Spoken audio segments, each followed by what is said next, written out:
Hello, ഇന്ന് നമ്മളിവിടെ എത്തിയിരിക്കുന്നത് ഒരു സിനിമയുടെ റിവ്യൂ പറയാനായിട്ടാണ്. Janaki V versus state of Kerala. അത് തൊട്ടാ പൊള്ളുന്ന സെൻസിറ്റീവ് ആയിട്ടുള്ളൊരു വിഷയം.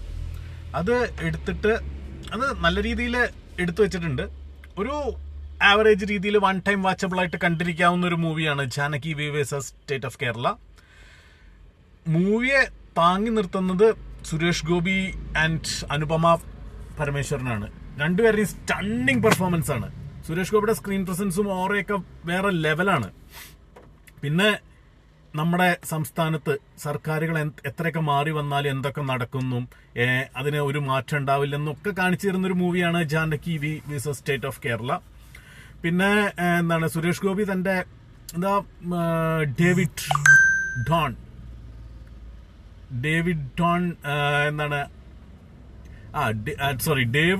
ഏബിൾ ഡോണാവാൻ, വളരെ കിട്ടിലം പേരല്ലേ.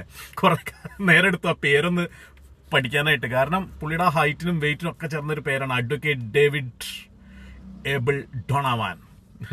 അത് പുള്ളിയുടെ കോർട്ട് റൂം സീൻസ് ഒക്കെ ചുമ്മാ തീപ്പൊരി ഐറ്റമാണ്. പിന്നെ കോർട്ട് റൂമിലുള്ള ആ ഒരു സൗണ്ട് മോഡുലേഷനും ഡയലോഗ് ഡെലിവറിയും ഒന്നല്ല പുള്ളി പുറത്ത് ചെയ്യുന്നത്.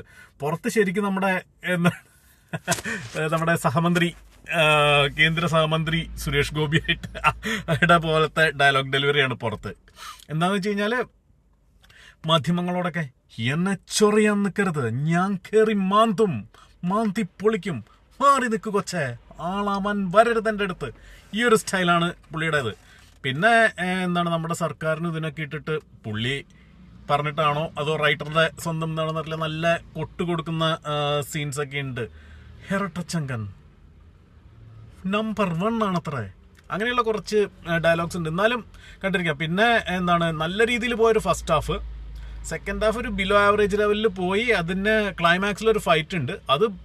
അതിനെ ഭയങ്കര ഒരു ഹൈ അഡ്രിനാലിൻ റഷിൽ എത്തിച്ചിരിക്കുന്ന ഒരു ഫൈറ്റാണ്. പിന്നെ ക്യാരക്ടേഴ്സിന്റെ കാര്യം പറയുകയാണെങ്കിൽ ഞെട്ടിച്ച ഒരാൾ യദുകൃഷ്ണനാണ്.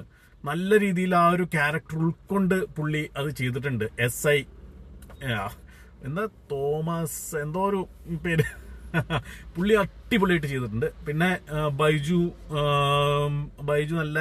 നല്ല രീതിയിൽ ചെയ്തിട്ടുണ്ട്.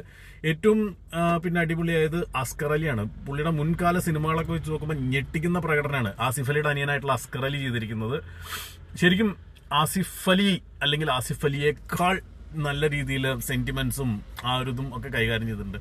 പിന്നെ ഇതിൽ ഏറ്റവും കൂടുതൽ ഊക്ക് കിട്ടിയ ഒരു ക്യാരക്ടർ ഞാൻ പല റിവ്യൂസിലും കണ്ടത് ഗോകുൽ സുരേഷ് അല്ല കേട്ടോ, മാധവ് സുരേഷ് ഗോപിയുടെ ഗൂഗിൾ സുരേഷിന്റെ അനിയൻ മാധവ് സുരേഷ്. പക്ഷെ അത്രയ്ക്ക് ഊക്ക് കിട്ടാൻ മാത്രമുള്ള ഒരു ക്യാരക്ടറാണോ അതെന്ന് സംശയിക്കേണ്ടിയിരിക്കുന്നു. കാരണം പുള്ളി തനിക്ക് പറ്റാവുന്ന രീതിയിൽ ആ ഒരു ക്യാരക്ടർ അഭിനയിച്ച് ഫലിപ്പിച്ചിട്ടുണ്ട് മാധവ് സുരേഷ്. കാരണം പുള്ളിയുടെ മുൻ സിനിമകളിലെ ഒരു ഡയലോഗ് ഇട്ടിട്ട് ട്രോളുന്നല്ലോ, എന്തിനാടാ കൊന്നിട്ട്, ഞങ്ങൾ ഗുണ്ടകളല്ല അനാഥരാണ്. ആ ഒരു ഡയലോഗ് ഡെലിവറി ഒക്കെ മാറി ഇതിൽ നന്നായിട്ട് ഡയലോഗ് ഡെലിവറി ഒക്കെ വളരെയധികം മെച്ചപ്പെട്ടിട്ടുണ്ട്. നേരെ വരും എന്ന് വിചാരിക്കാം. ഓവറോൾ ഒരു വൺ ടൈം വാച്ചബിൾ ആവറേജ് മൂവിയാണ്. സുരേഷ് ഗോപിയുടെ സ്ക്രീൻ പ്രസൻസും എല്ലാം കൊണ്ടും മുന്നിട്ട് നിൽക്കുന്ന മൂവിയാണ്. അഭിനയിച്ചവരെല്ലാം നന്നായിട്ട് തകർത്ത് അഭിനയിച്ച് വന്നൊരു മൂവിയാണ്. അപ്പോൾ ഇതാണ് എൻ്റെ review. One time watchable average JSK Janaki V versus state of Kerala.